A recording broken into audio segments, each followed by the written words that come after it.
ఆయన పిలుస్తున్నాడు, రెండు చేతులు చాపి, ప్రయాసపడి భారం మోసుకొనుచున్న సమస్త జనులారా నా యొద్దకు రండి, నేను మీకు విశ్రాంతినిస్తాను, సమాధానాన్ని ఇస్తాను అనేటువంటి మాటను ప్రభువైన యేసుక్రీస్తు తెలియజేశాడు. అయితే ఆయన తెలియజేసినటువంటి ప్రాముఖ్యమైనటువంటి మాటలో ఉన్నటువంటి సత్యం ఏమిటయ్యా అంటే, ఆయనకి ఏ భేదము లేదండి.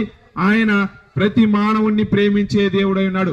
ఒకవేళ మీకు అందం లేకపోవచ్చు, అయితే ఆయన ప్రేమిస్తాడు.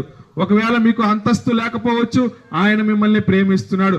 ఒకవేళ మీకు ఆస్తులు లేకపోవచ్చు, అయినా మిమ్మల్ని ఆయన ప్రేమిస్తూనే ఉన్నాడు. ఒకవేళ మీరు ఇలా అనవచ్చు, నాకున్నటువంటి ఈ యొక్క వ్యాధులు నన్ను ప్రేమించేవారు ఎవరు లేరు, నా తల్లిదండ్రులు విడిచారు, అన్నదమ్ములు విడిచారు, తోడబుట్టిన వారు విడిచారు అనేటువంటి పరిస్థితులు ఎవరన్నా ఈ గ్రామంలో మీరు ఉండొచ్చేమో. అయితే ప్రభువైన యేసుక్రీస్తు చెప్పేటువంటి మాట ఏమిటంటే, నా దగ్గరికి రా ప్రియమైన బిడ్డ, నా దగ్గరికి రా.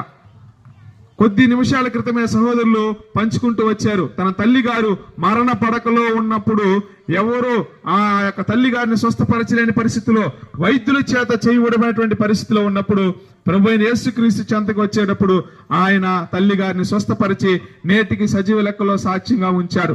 అదే రకంగా ప్రియమైన వారులారా, నీకు ఒకవేళ సమాధానం లేదా, ఒకవేళ వ్యాధితో బాధపడుతున్నావా, ఒకవేళ నీ యొక్క జీవితం గమ్య గురించి ఆలోచనలో ఉన్నావా, నీ యొక్క భవిష్యత్తు గురించినటువంటి ఆలోచనలో ఉన్నావా, ఒకవేళ ఉద్యోగ విషయంలో, కుటుంబ విషయంలో, ఏ పరిస్థితిలో అయినా నీకు సమాధానం లేని పరిస్థితిలో, నీ యొక్క భవిష్యత్తు గురించినటువంటి ప్రశ్నార్థకమైనటువంటి పరిస్థితిలో మీరు ఉన్నట్లయితే, ఈరోజు మేము ప్రకటిస్తున్నటువంటి ప్రభువైన యేసుక్రీస్తు నీకు ఉన్నటువంటి ప్రతి సమస్యకు పరిష్కారమై ఉన్నాడు. మీకు అదే రకంగా ఉచితముగా, శాశ్వతంగా ఆ యొక్క సమాధానాన్ని, ఎవరు ఇవ్వలేనటువంటి సమాధానాన్ని ప్రభువైన యేసుక్రీస్తు ఇవ్వడానికి సిద్ధంగా ఉన్నాడు. అయితే ఆయన చెప్పినటువంటి మాట ప్రకారంగా, ప్రయాసపడి భారం మోసుకొనుచున్న సమస్త జనులారా నా యొద్దకు రండి అని సెలవిచ్చిన ప్రకారంగా ఆయన దగ్గరకు వస్తే, మీ హృదయములో ఆయనకు స్థానం ఇస్తే, హృదయములో ఆయన్ని ఆహ్వానించినట్లయితే, మీ హృదయములో ఆ సమాధానాన్ని ఆయన ఇవ్వడానికి సిద్ధంగా ఉన్నాడు. గనుక ప్రియమైన గ్రామ ప్రజలారా, ఇదే రక్షణ దినము, ఇదే రక్షణ సమయం. ప్రభువైన యేసుక్రీస్తు మిమ్మల్ని పిలుచుచున్నాడు. ప్రభువైన యేసుక్రీస్తు మిమ్మల్ని విడిపించడానికి సిద్ధంగా ఉన్నాడు. ప్రభువైన యేసుక్రీస్తు మిమ్మల్ని ఆశీర్వదించడానికి సిద్ధంగా ఉన్నాడు.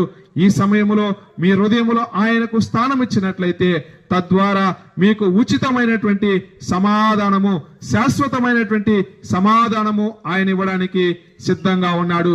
ప్రభువైన యేసుక్రీస్తుల వారు ఈ గ్రామాన్ని ఆశీర్వదించి దీవించి కాపాడునుగాక.